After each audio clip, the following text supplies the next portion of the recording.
उन्होंने उसके चेहरे पर पंच मारा और उसे ट्रैश कहा। यह लड़का 3000 साल बाद फ्यूचर में एक हॉस्पिटल में कोमा से उठा है। पास्ट में आसुमा एक मॉन्स्टर था, दुनिया का सबसे बड़ा आर्चमेज जिसे किसी ने कभी जाना है, लेकिन जेलसी की वजह से उसे उसके ही दोस्तों ने बिट्रे किया था। अब फ्यूचर में वह बस स्कूल में बुली होने वाला एक नॉर्मल स्टूडेंट है। लेकिन एक दिन कोमा से उठने के बाद एक बुली उसका पैसा चुराने की कोशिश करता है और धमकी देता है कि उसे फिर से हॉस्पिटल भेज देगा। आसुमा बस एक कदम पीछे लेता है, उसके हाथों में मैजिक आता है और वह बुली का चेहरा सीधा जमीन में दे मारता है। जब एसुमा अपना स्टेटस चेक करता है तो उसे रियलाइज होता है कि उसकी पुरानी पावर वापस आ चुकी है और अब वह उस किंगडम के डिसेंडेंट्स को डिस्ट्रॉय करेगा जिसने उसे बिट्रे किया था। मैजिक एकेडमी के अंदर ही ग्रैंड गाया किंगडम की मैजिक सिटी पर एक जायंट क्रीचर अटैक करता है। अपनी माँ अपने बेटे से भागने को कहती है और खुद उसे बस मदद के लिए रोते हुए देखती रहती है। आसमान की तरफ देखते हुए दोनों उस क्रीचर को पास आते देखते हैं। फिर उसका मास्टर बाकी रेसेस को पेरिश होने का ऑर्डर देता है। क्रीचर एक अटैक फायर करता है और उसे उनकी तरफ लॉन्च करता है। माँ अपने बेटे को बाहों में लपेटकर इम्पैक्ट से बचाने की कोशिश करती है। तभी एक आदमी उनके सामने आता है और अटैक को ब्लॉक कर देता है। कंफ्यूज्ड होकर एनिमी समझने की कोशिश करता है कि हुआ क्या। अपने सेवियर को पहचानकर माँ धीरे से कहती है कि यह आर्चमेज लॉर्ड असूमा है। तभी हुड पहना हुआ एनिमी पूछता है कि यह कौन है और पंच मारता है। असूमा उसे चुप करा देता है। इसके थोड़ी देर बाद असूमा क्राउड के बीच से आगे बढ़ता है, क्रीचर्स को हवा में उछालता है और उन्हें एक पोर्टल की तरफ फेंक देता है। थोड़ी देर बाद उसे रियलाइज होता है कि वह कई एनिमीज से घिरा हुआ है। हाथ में स्पेल प्रिपेयर करते हुए असूमा फोकस बनाए रखता है। अपने एनिमीज पर ब्लैक होल कास्ट करते हुए वह डिक्लेयर करता है कि सब खत्म हो चुका है। पोर्टल में खिंचकर एनिमीज गायब हो जाते हैं। पोर्टल के अंदर से एक इंटेंस लाइट निकलती है और सब कुछ भर देती है। एनिमीज पूरी तरह स्ट्राइक होकर गिर जाते हैं। पास आकर एक आदमी कहता है कि यह उसने किया है। क्यूरियो, असूमा का सबऑर्डिनेट मेज, डिक्लेयर करता है कि यह सब उन्हीं की वजह से हुआ है। फिर असूमा अनाउंस करता है कि ग्रेट अदर वर्ल्ड वॉर अब खत्म हो चुकी है और ह्यूमैनिटी सेव हो गई है। सबको थैंक करते हुए वह झुकता है कि उन्होंने जो किया उसके लिए। स्माइल के साथ उसके कंपेनियंस कहते हैं कि उन्हें तो उसे थैंक करना चाहिए, लेकिन जल्दी ही सब उसका नाम चांट करने लगते हैं। ग्रैंड गाया किंगडम की कैपिटल मैजिक सिटी में ग्रेट अदर वर्ल्ड वॉर के एंड को सेलिब्रेट करने के लिए एक सेरेमनी होती है। ग्रैंड गाया का किंग अनाउंस करता है कि वह असूमा को बैनिश कर रहा है। रीजन पूछने पर असूमा याद दिलाता है कि उसने दुनिया को सेव किया है। काउंसलर कंफर्म करता है कि उसने ह्यूमैनिटी को मॉन्स्टर्स और उन्हें कंट्रोल करने वाले इन्वेडर्स से बचाया है और ओमेगा तक को एनाइलेट कर दिया है। सिर्फ उसी की लार्ज स्केल मैजिक की वजह से अदर वर्ल्ड का गेट इरेज हुआ और वह सबका सेवियर बना। सोल्जर भी एग्री करता है कि ग्रैंड गाया एक ही आदमी की पावर से सेव हुआ है और असूमा फिर से अपना सवाल दोहराता है। तब किंग कहता है कि यही वजह है कि वह इतना फ्राइटनिंग है। वॉर खत्म हो चुकी है और अब उस इनक्रेडिबल पावर की जरूरत नहीं है, बल्कि अब वह डेंजरस बन चुकी है। इसलिए वह ग्रैंड गाया के फ्यूचर के लिए असूमा को डिसअपियर होने का ऑर्डर देता है। सिचुएशन की अब्सर्डिटी समझकर असूमा को यकीन नहीं होता कि यह हो रहा है। वह पहले पी गई सेलिब्रेटरी वाइन को याद करता है और समझने की कोशिश करता है।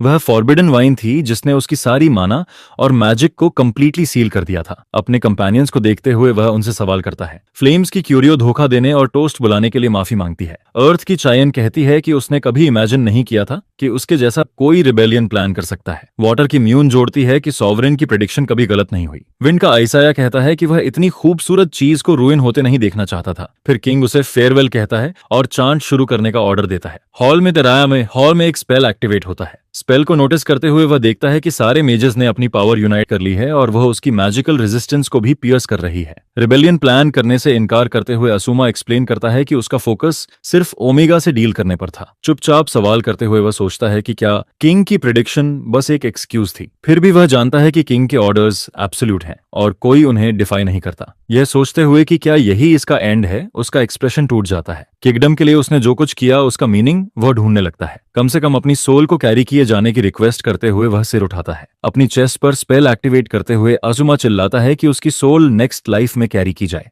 मेजर्स के हमलों के बीच उसका बॉडी कांपने लगता है। मैजिक से कंज्यूम होकर वह डिसअपियर होने लगता है।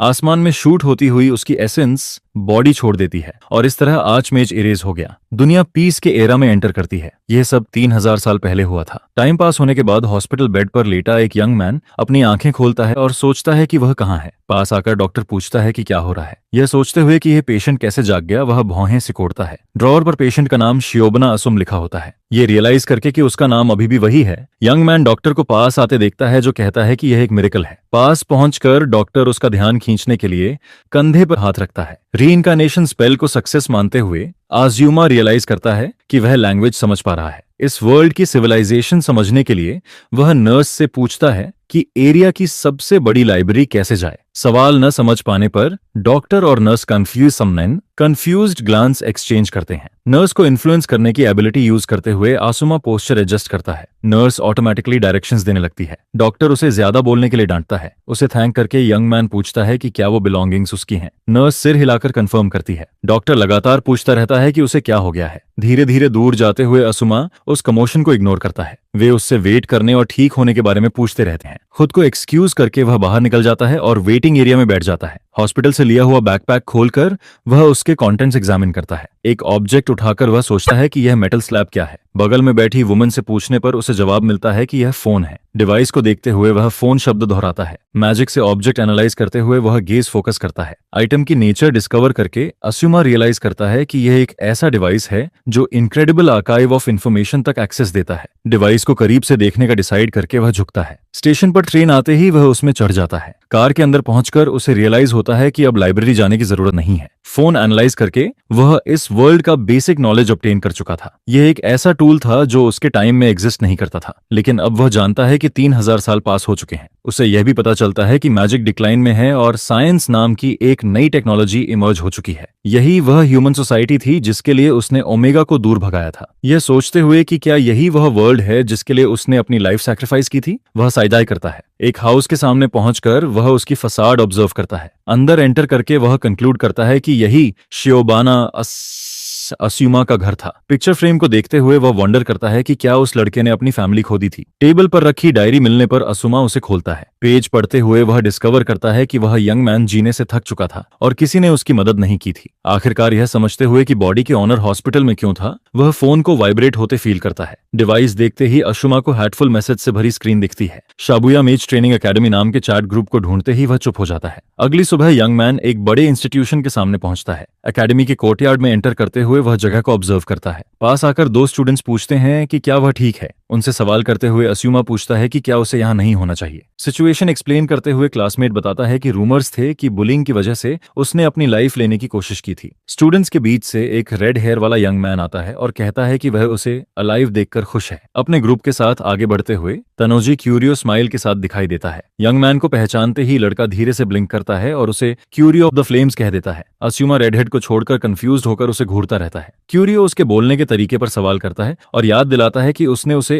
एकेडमी में दोबारा न आने को कहा था। वह पूछता है कि क्या हुआ था, क्योंकि उसकी मैजिक की वजह से लड़का ऑलमोस्ट मर गया था। फिर क्यूरियो पूछता है कि क्या उसने अपनी मेमोरीज खो दी हैं और क्या वह और ज्यादा सफर करना चाहता है। असूमा का मजाक उड़ाते हुए उसका कंपेनियन उसके क्रेडिट्स लेने का सुझाव देता है। मैसेज और डायरी याद करते हुए असूमा कंक्लूड करता है कि यह लड़का क्यूरियो ऑफ द फ्लेम्स नहीं है। यह सोचते हुए कि शायद यह उसका डिसेंडेंट हो सकता है, वह अपनी पॉस्चर एडजस्ट करता है। अपने न्यू बॉडी में कितनी माना है ये मेजर करने का डिसाइड करते हुए वह डीप ब्रेथ लेता है। हाथों में माना गैदर करके असूमा पावर कॉन्सेंट्रेट करता है और क्यूरियो के चेहरे पर एक पावरफुल पंच मारता है। खुद को लिली इंट्रोड्यूस करती हुई एक लड़की कहती है कि आज एक इंपॉर्टेंट डे है। प्रोफेसर जॉर्ज ईस्ट अनाउंस करता है कि आज एप्टीट्यूड टेस्ट होगा जिससे सबकी मैजिक टाइप डिसाइड की जाएगी। ये नोटिस करके कि शिवानाकुन को समझने में प्रॉब्लम हो रही है, एक क्लासमेट हेल्प ऑफर करती है। वह एक्सप्लेन करती है कि मॉडर्न मैजिक में एप्टीट्यूड कलर से शो होती है। फायर मैजिक रेड होती है, वाटर मैजिक ब्लू होती है और ब्लैक मैजिक ब्लैक कलर से रिप्रेजेंट होती है। वह बताती है कि मैजिक माना को बॉडी के मैजिक सर्किट से पास करके काम करती है। क्योंकि कैपेसिटी लिमिटेड होती है, यूजुअली एक पर्सन सिर्फ एक एट्रीब्यूट में स्पेशलाइज करता है। यह कंक्लूड करते हुए कि जिस एट्रीब्यूट के लिए वह सूटेड होगा वही उसका होगा, वह देखती है कि शिवाना असूमा को बुलाया जाता है। प्रोफेसर पास आकर पूछता है कि उसका एट्रीब्यूट क्या है। बिना हेसिटेशन असुम कहता है कि उसका कोई एट्रीब्यूट नहीं है। कंफ्यूज्ड होकर आदमी भौहें सिकोड़ता है और कहता है कि उसके पास कोई एट्रीब्यूट नहीं है। असूमा बोलता है कि वह किसी में भी स्पेशलाइज करने का प्लान नहीं रखता। विस्पर करते हुए सब सोचते हैं कि क्या वह सच में कह रहा है कि उसका कोई एट्रीब्यूट नहीं है। प्रोफेसर कहता है कि कलरलेस वही होते हैं जिनका कोई एट्रीब्यूट नहीं होता, भले ही दिखते नहीं है लेकिन होते जरूर हैं। वह डिक्लेयर करता है कि उस बॉडी की इंटरनल मैजिक किसी भी एट्रीब्यूट का रिस्पॉन्स दे सकती है और डीप ब्रेथ लेता है। प्रोफेसर आंखें संकरी करते हुए कहता है कि उसके जैसे लोग इस स्कूल के लायक नहीं हैं। फिर वह उसकी खुशी की वजह पूछता है और उसे ट्रैश कहता है। आदमी बिटर स्माइल देता है। दुनिया उसके खिलाफ कैसे रही है यह याद करते हुए असूमा जमीन की तरफ देखता है। प्रोफेसर आर्म्स क्रॉस करके एक्सप्लेन करता है कि कलरलेस के पास एट्रीब्यूट नहीं होता और वे बहुत कम मैजिक एक्वायर कर पाते हैं। वह पॉइंट करता है कि उसका ग्रोथ इम्पॉसिबल है और उसे स्कूल के एम्बलम तक की समझ नहीं है। आदमी सिर हिलाता है, लेकिन एसूमा रिप्लाई करता है कि उसके हिसाब से कलरलेस ही सबसे स्ट्रांग होते हैं। वह आवाज उठाकर मॉक बैटल में प्रूव करने का चांस मांगता है। शॉक्ड होकर स्टूडेंट्स एक दूसरे को देखते हैं और कहते हैं कि यह अब्सर्ड है। प्रोफेसर को गुस्सा आ जाता है। वह अनाउंस करता है कि एप्टीट्यूड टेस्ट अब नो रिस्ट्रिक्शन मॉक एग्जाम में चेंज होगा और ओपोनेंट वह खुद होगा। कलरलेस को स्ट्रांग समझने पर वह असूमा को स्काउंड्रल कहता है। प्रोफेसर दांत पीसता है। सिचुएशन को लेकर वरीड क्लासमेट बताती है कि प्रोफेसर जॉर्ज टॉप इंस्ट्रक्टर है और फाइट नो रिस्ट्रिक्शन होगी, जिससे वह एप्रीहेंसिव हो जाती है। फील्ड पर ओपोनेंट की तरफ चलते हुए असूमा अपनी स्टांस एडजस्ट करता है और वार्न करता है कि मॉक बैटल्स में एक्सीडेंट्स हो सकते हैं। प्रोफेसर कहता है कि बाद में रोना मत, लेकिन असूमा पूछता है कि क्या उसे खुद वरीड नहीं होना चाहिए। स्टार्ट का सिग्नल देते हुए एक स्टूडेंट बैटल ऑथराइज करता है। प्रोफेसर क्लेम करता है कि एकेडमी में वही अकेला है जो मल्टी कलर्ड एट्रीब्यूट्स हैंडल कर सकता है। फायर और थंडर को कंबाइन करके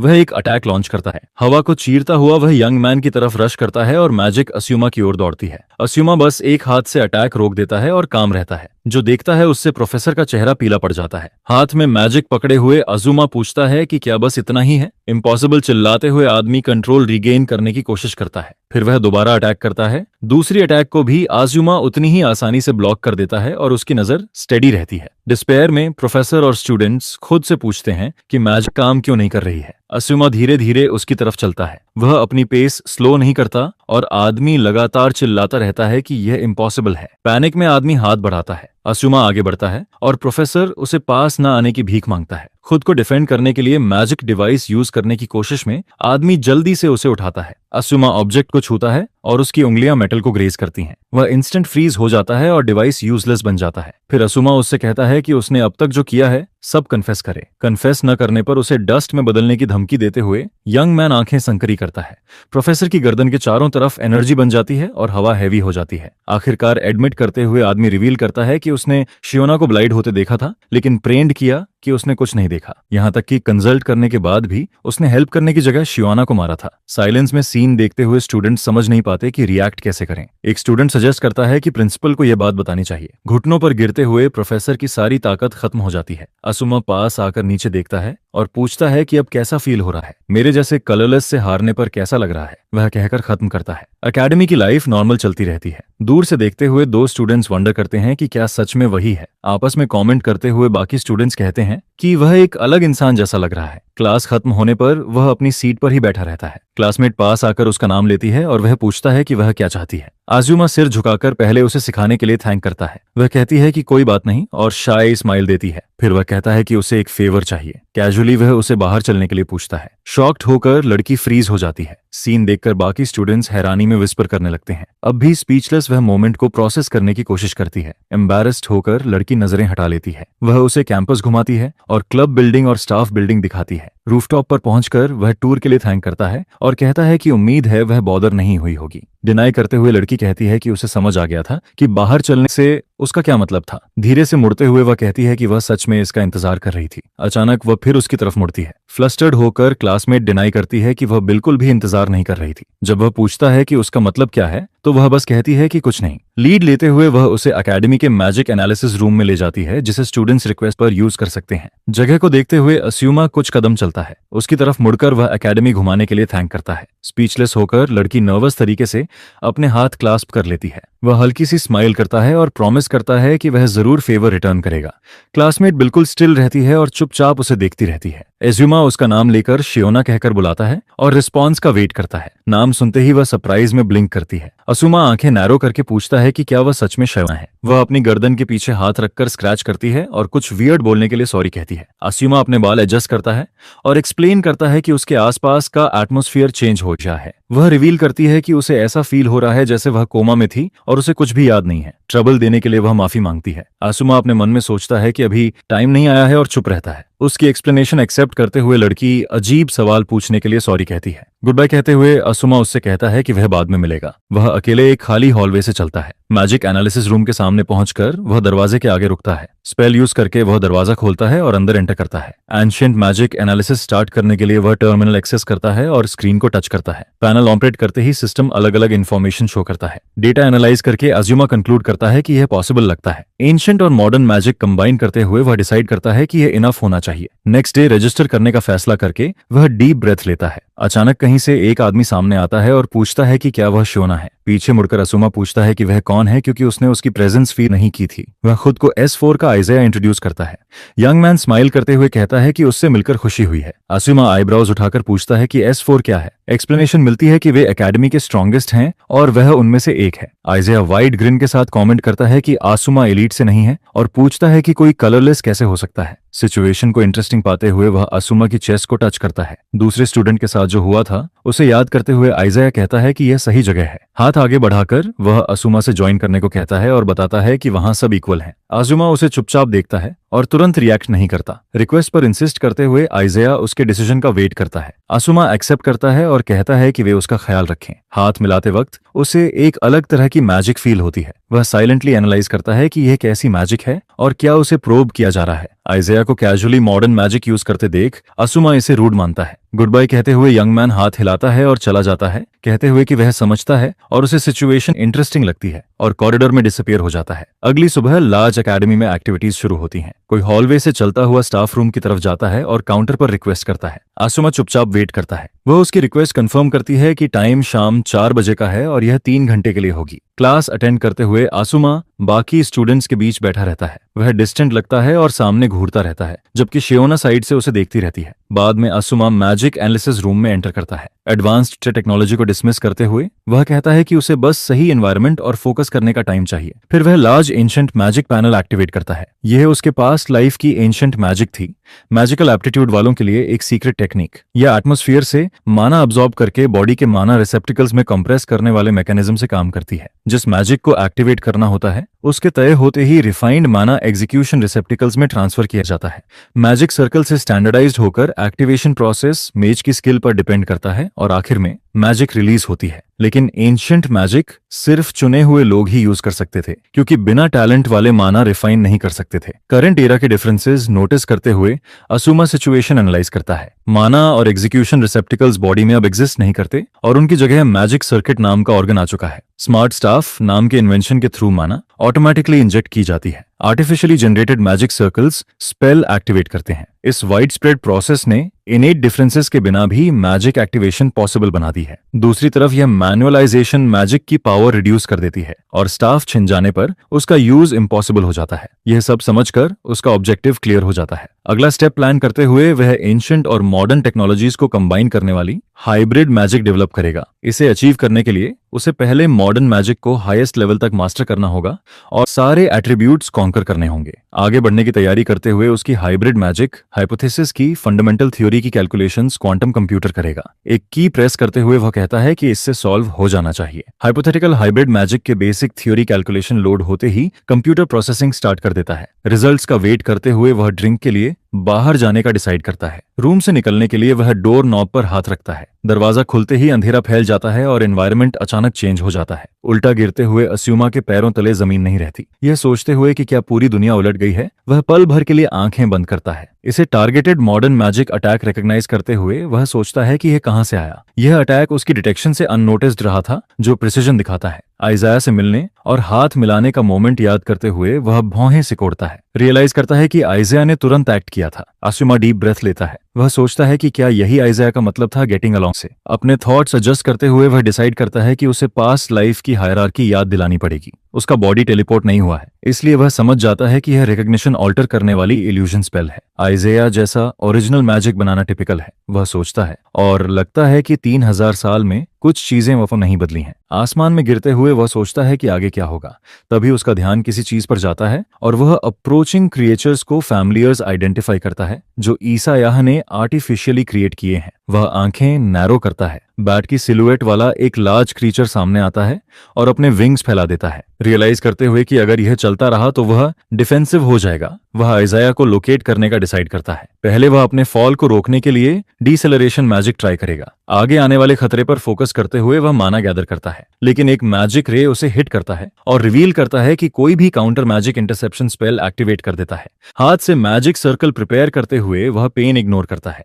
खुद को प्रोटेक्ट करने के लिए उसे रे को एक्सप्लोड होने से पहले डिसिपेट करना होगा। डीसेलरेशन मैजिक यूज करने का टाइम न होने पर वह स्पेस को डिस्टॉर्ट होते देखता है। सीन बदलकर आउटर स्पेस हो जाता है और वह एक प्लैनेट की तरफ गिरने लगता है, जहां वह सांस नहीं ले पा रहा। यह समझते हुए कि यह एयरलेस जगह है, वह आंखें बंद करता है। दूर से आइज़ाया कामली आउटकम ऑब्जर्व करता है। पीछे देखते हुए आइजुमा सिचुएशन एनालाइज करता है। लार्ज फायरबॉल्स उसकी तरफ आती हैं और वॉइड को इल्यूमिनेट करती हैं। मिड एयर खुद को रीओरिएंट करते हुए वह रियलाइज करता है कि अटैक्स एंडलेस हैं। हाथ से नया मैजिक सर्कल कॉन्जर करके वह खुद को प्रिपेयर करता है। स्पेल अनलीश करते ही एक लार्ज एक्सप्लोजन प्रोजेक्टाइल्स को डिस्ट्रॉय कर देता है। डिस्ट्रक्शन के बीच वह कहता है कि उसे आइज़ाया का मैसेज मिल गया है और अब उसकी बारी है अटैक करने की। एक और मैजिक सर्कल समन करते हुए वह काउंटर अटैक प्रिपेयर करता है। आइज़ाया के अटैक से क्लैश करते हुए उसका स्पेल स्पेस को ट्रेम्बल कर देता है। इम्पैक्ट से मैसिव एक्सप्लोजन होता है और वॉइड रोशनी से भर जाता है। वह कहता है कि इस लेवल के मास बेस्ड अटैक को इंटरसेप्ट करना आसान है। आसुम बिल्कुल डर नहीं दिखाता। यह रियलाइज करते हुए कि यह जगह एयरलेस वैक्यूम लगती है, वह सराउंडिंग्स एनालाइज करता है। इस रेट पर वह इवेंचुअली सफोकेशन से मर जाएगा। मैजिकल स्पेस की प्रिसिजन नोटिस करते हुए वह समझता है कि इसे बहुत केयर से बनाया गया है, ऑलमोस्ट किसी आर्टवर्क की तरह। यह आइज़ाया के लिए फिटिंग है, जिसे ब्यूटीफुल चीजें पसंद है। स्टाइल समझते ही उसे फ्लॉ भी समझ में आ जाता है। आइज़ाया को जानते हुए वह कंक्लूड करता है कि वह उसकी मौत अपनी आंखों से देखना चाहेगा, तो वह यहीं आसपास होना चाहिए। यह खुद से कहते हुए कि कहीं ना कहीं कोई मैजिक आई जरूर होगा, अस्यूमा यह डिसाइड करता है कि वह उस वीक पॉइंट को ढूंढेगा, जिस पर वह अपनी आंखें बंद करता है और हिलना बंद कर देता है। यह सोचकर कि शायद उसने रेजिस्ट करना छोड़ दिया है, आइज़ाया दूर से उसे वॉच करता है, लेकिन चुप्पी का कोई मतलब नहीं होता। तभी मैसिव एक्सप्लोजन्स की एक सीरीज अस्यूमा के बॉडी को घेर लेती है और पूरा स्पेस अपने कब्जे में ले लेती है, जिस पर एक्सप्लोजन्स के बीच भी अपनी आंखें बंद रखकर वह सही मोमेंट का इंतजार करता रहता है। इसके बाद अपने माना और एग्जीक्यूशन रिसेप्टिकल्स में स्टोर की गई कॉन्सेंट्रेटेड माना को रिलीज करते हुए वह अपना प्लान एक्टिवेट करता है और फिर एक साथ अपनी सारी एनर्जी अनलीश कर देता है, जिस पर पूरा स्पेस वाइब्रेट करने लगता है। लगातार अपने ह्यूज मैजिक सर्कल को एक्सपैंड करते हुए वह एरिया को एनालाइज करने की तैयारी करता है। यह सडन पावर डिस्प्ले देखकर आइज़ाया की आंखें फैल जाती हैं। वहीं उस स्पेस के सेंटर में फ्लोटिंग रहते हुए अस्यूमा आसपास हो रहे अटैक्स को ऑब्जर्व करता है। अपने मैजिक सर्कल की मदद से वह पूरे स्पेस को एनालाइज करने वाला होता है, ताकि किसी भी अनोमली को पकड़ सके और एनिमी के सर्वेलेंस पॉइंट को लोकेट कर सके। इसी बीच फायरबॉल्स उसकी तरफ एडवांस करती हैं और रास्ता रोशन करती जाती हैं, जिस पर वह फ्लॉ को फाइनली डिटेक्ट करने पर फोकस करता है और अपनी कंसंट्रेशन बनाए रखता है। तभी अंधेरे में लाइट का एक पॉइंट दिखाई देता है, जिसे देखकर आइज़ाया तुरंत रिएक्ट करता है, जिस पर अस्यूमा अपनी आंखें खोलता है और कंफर्म करता है कि उसने उसे ढूंढ लिया है। इसके बाद एक मैजिक सर्कल बनता है और वह उस जगह की स्ट्रक्चर को शैटर कर देता है। हाथ आगे की तरफ पॉइंट करते हुए वह एक स्पेल फायर करता है, जिस पर मैजिकल स्पेस क्रम्बल होने लगती है और उसके आसपास डिसइंटीग्रेट होती चली जाती है। जैसे ही इल्यूजन पूरी तरह डिसॉल्व हो जाती है, अस्यूमा खुद को बस एक डोर के सामने खड़ा पाता है, जिससे यह कंफर्म हो जाता है कि यह एक रिकॉग्निशनल स्पेल था। वह धीरे से सांस छोड़ता है, फिर विंडो से बाहर झांककर वह बाहर की सिचुएशन को असेस करता है। इसके बाद वह लेविटेट करना शुरू करता है और बिना आवाज किए ऊपर उठता है और फिर आइज़ाया जहां रूफ पर होता है वहां पहुंचकर पूरे सीन को सर्वे करता है।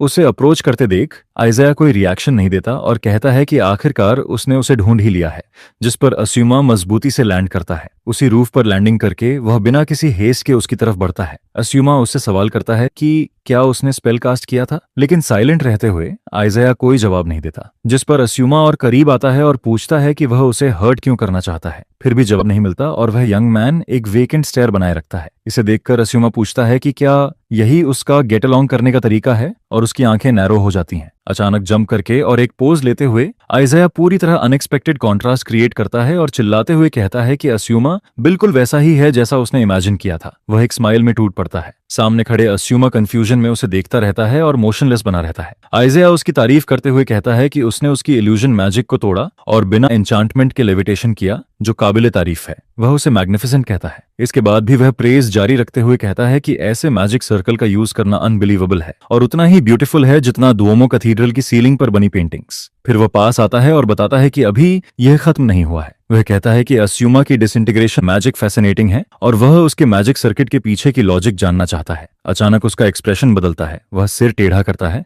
और बताता है कि वह सबसे ज्यादा जो देखना चाहता है वह किसी ट्रूली ब्यूटीफुल चीज को टूटते हुए देखना है। तभी उसकी आवाज हैवी हो जाती है, क्योंकि वह खुद को एनर्जी की बैंड्स में फंसा हुआ फील करता है, जिस पर अस्यूमा चौंक जाता है, यह मानने में असमर्थ कि वह एक और स्पेल के साइन सेंस नहीं कर पाया। तभी उसे याद आता है कि यह आइज़ाया की टिपिकल ट्रिक है। उसी मोमेंट आइज़ाया अपनी modern magic meteor fall cast करता है और अपना आर्म ऊपर उठाता है। हवा में कई शार्प प्रोजेक्टाइल टाइल्स शेप लेने लगते हैं और वह एक्सप्लेन करता है कि उसने विंड को मैनिपुलेट करके कंस्ट्रक्शन साइट से मटेरियल्स उछाले हैं। वह ऊपर की तरफ पॉइंट करता है और मेटल रिबार्स अस्यूमा की तरफ गिरने लगते हैं, हवा को चीरते हुए, जिस पर अस्यूमा खुद को डिफेंड करता है और हर तरफ से हो रहे अटैक्स को संभालने की कोशिश करता है। तभी उसकी आंखें अचानक वाइडन हो जाती हैं क्योंकि वह खतरे को बहुत देर से डिटेक्ट करता है। कुछ सीधा उसके ऊपर हिट करता है और उसकी डिफेंस को तोड़ देता है। इस इम्पैक्ट की पूरी फोर्स को फील करते हुए उसकी आंखें फैल जाती हैं। अटैक से स्क्वायरली हिट होकर वह कुछ पल के लिए अपनी सांस खो देता है, लेकिन फिर भी वह अपने हाथ से एक मैजिक सर्कल समन कर लेता है। जस्ट टाइम पर खुद को शील्ड करते हुए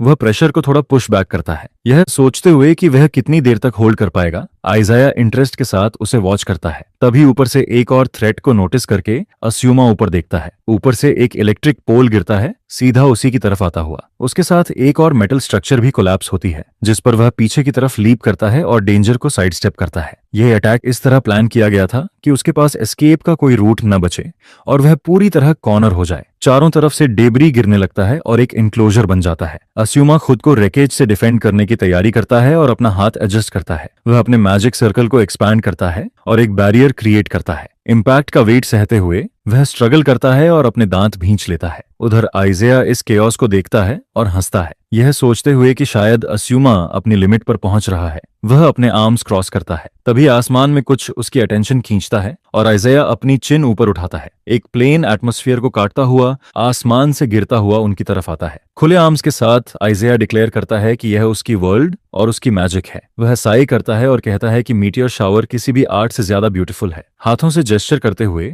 वह सोचता है कि अस्यूमा अब खुद को कैसे डिफेंड करेगा। वहीं अस्यूमा आसमान की तरफ हाथ उठाकर फोकस्ड रहता है। आइजाया उसे कहता है कि उसकी आर्ट की ग्लोरी को अप्रिशिएट करे, जिस पर आइजाया की स्माइल और चौड़ी हो जाती है। अस्यूमा अपनी उंगलियों के बीच एक छोटे से ऑब्जेक्ट को देखकर डिस्टेंस गेज करता है, फिर बिना हेजिटेशन के वह उस ऑब्जेक्ट को हवा में फ्लिक कर देता है। यह देखकर आइजेया डिसबिलीफ में अपना कंपोजर खो देता है और सवाल करता है कि उसने उस मैजिक को कैसे कैंसिल कर दिया जो प्लेन को गिराकर ग्राउंड से टकराने और एक्सप्लोड करने वाली थी। ऑब्जेक्ट सीनरी को शैटर कर देता है। तभी आइजेया सब पीसेस को जोड़ता है और कंक्लूड करता है कि यह सब एक फैंटम इल्यूजन था। उसी समय अस्यूमा तेजी से हवा से कुछ थिन चीज पकड़ लेता है और प्रिसिजन के साथ अपनी उंगलियां बंद करता है। शॉक में रिएक्ट करते हुए आइजेया पूछता है कि उसकी हिडन नीडल कैसे डिस्कवर हो गई। नीडल हाथ में लेकर उसकी तरफ पॉइंट करते हुए अस्यूमा कहता है कि उसने उसका प्लान फिगर आउट कर लिया है। वह बताता है कि विंड मैजिक से मैनिपुलेट किया गया फॉलिंग डेब्री सिर्फ एक डिकॉय था। रियल ऑब्जेक्ट्स गिराने के बाद आइजाया ने एक फॉलिंग प्लेन का इल्यूजन क्रिएट किया ताकि उसका ध्यान भटके। उसी मोमेंट उसका असली गोल अनकॉन्शियसनेस स्पेल लगी मैजिक नीडल्स लॉन्च करना था। ग्रैंड नाम वाला मीटियर फॉल असल में सिर्फ एक ब्लफ था। यह रेवलेशन सुनकर आइजाया उसे स्टन्ड होकर देखता है और उसके चेहरे का कलर उड़ जाता है। अस्यूमा उसके इंप्रेसिव वर्क की तारीफ करता है, लेकिन कहता है कि यह उस पर काम नहीं करेगा। डिस्पेयर में आइजाया चिल्लाता है कि यह इम्पॉसिबल है कि उसने उसका प्लान देख लिया, क्योंकि कोई भी लिविंग मेज उसकी मैजिक एक्टिवेशन डिटेक्ट नहीं कर सकता। फ्रस्ट्रेशन में चिल्लाते हुए वह दावा करता है कि अस्यूमा 3000 साल पहले का लेजेंडरी ग्रेट मेज नहीं हो सकता। काम रहते हुए अस्यूमा एक्सप्लेन करता है कि क्योंकि आइजाया मैजिकल ट्रेसेस छुपाने में एक्सीलेंट है, इसलिए उसने अंदाजा लगाया कि उसका फाइनल ब्लो कुछ सटल और साइलेंट होगा। अचानक आइजाया के पीछे अपीयर होकर वह उसे कॉलर से पकड़ लेता है। एक फिंगर उठाते हुए वह डिक्लेयर करता है कि आइजाया की सिर्फ एक ही मिस्टेक थी। वह बताता है कि आइजाया ने उसके सामने बहुत ज्यादा मैजिक यूज कर लिया, जिससे उसे एनालाइज करने का मौका मिल गया। आइजाया के चेस्ट पर हाथ रखते हुए वह एक स्पेल एक्टिवेट करता है। उसके हाथ से मैजिक रिलीज होती है और एक्सपैंड होने लगती है। यह देखकर आइजाया की आंखें सरप्राइज से वाइडन हो जाती हैं। वह समझने की कोशिश करता है और पूछता है कि यह किस तरह का मैजिक सर्कल है। फिर उसे एडमायर करते हुए वह कहता है कि यह ब्यूटीफुल है। अपनी ancient magic vibration lock cast करने की तैयारी करते हुए अस्यूमा एक डीप ब्रीथ लेता है। ईसाया को पकड़े हुए वह देखता है कि उनके आसपास की जमीन शटर होने लगती है। मैजिक की फोर्स से उछलकर ईसाया दूर जा गिरता है। अस्यूमा उसे जमीन पर गिरते हुए देखता है, पूरी तरह डिफीटेड। नीडल को पकड़े हुए वह आइजाया से बात करता है और अपनी विक्ट्री डिक्लेयर करता है। इसी के साथ वह बैटल एंड कर देता है। इसके बाद सीन शिफ्ट होता है मैजिक सिटी किंगडम की कैपिटल ग्रैंगिया में, जहां एटमॉस्फेयर ब्राइट हो जाता है। गार्डन में एक पेंटिंग पर फोकस जाता है। ईसाया अपना ब्रश मूव करता रहता है और अपने आर्ट पर काम करता है, आसपास की दुनिया को इग्नोर करते हुए। पास आते हुए अस्यूमा कमेंट करता है कि कैनवस से लाइट निकलती हुई लग रही है। ग्रेट मेज अपने डिसाइपल को चुपचाप वॉच करता है। आइजाया मुड़कर पूछता है कि क्या वह वापस आ गया है। पेंटिंग की तारीफ करते हुए अस्यूमा कहता है कि यह पहले की तरह ही ब्यूटीफुल है। आइजाया साई करता है और जवाब देता है कि यह कुछ भी नहीं है और अभी भी परफेक्ट से बहुत दूर है। अचानक बीच में टोकते हुए क्यूरियो दावा करता है कि उसी ने उस ओमेगा को हराया था। वो जोर देकर कहता है कि ये पूरी तरह उसका मैजिक था और शो एम्पलीफाई करने की कोशिश करता है, जिस पर म्यून उसे घूर कर देखती है। निराश सा चेहरा बनाए आइज़ाया अपने ब्रश से खेलने लगता है, अलविदा कहता है और बोलता है कि वो जा रहा है। असूमा पीठ फेरते हुए उसे आवाज देता है। आइज़ाया कहता है कि उसे उसकी तारीफ पाकर अच्छा लगा और अगली बार उसका पोर्ट्रेट पेंट करने की इजाजत मांगता है। क्यूरियो और म्यून उसे जाते हुए देखते रहते हैं। क्यूरियो मुस्कुराते हुए बोलता है कि आइज़ाया हमेशा की तरह शर्मीला है। म्यू ने बाहें क्रॉस करते हुए पलटकर कहती है कि क्यूरियो ही वो इंसान है जिसे कोई पसंद नहीं करता। अतीत में एक भव्य कॉरिडोर में चलते हुए आइज़ाया दीवारों को देखता है और सोचता है कि उसे उन मेजेस से बिल्कुल नहीं बनती जो आर्ट की कदर नहीं करते। वो उनसे बात करना अवॉइड करता है। ग्रेट मेज के साथ उसका कीमती वक्त बीच में रुक गया था, इसलिए वो अपने कदम तेज कर लेता है। वही उदास एक्सप्रेशन बनाए रखते हुए वो गहरी सांस लेता है। पास खड़ी शायोन को देखकर वो पूछता है कि क्या बात है। शायोन गंभीर नजर से उसे देखती है और बताती है कि उसे लॉर्ड ने बुलाया था और उसे इंपीरियल कमांड मिली है। शायन अचानक आइज़ाया के पास आकर उसके कान में ऑर्डर फुसफुसाती है और वो वहीं जम सा जाता है। जो उसने सुना उस पर यकीन न करते हुए वो एक कदम पीछे हटता है। आइज़ाया चिल्लाकर कहता है कि लॉर्ड असमार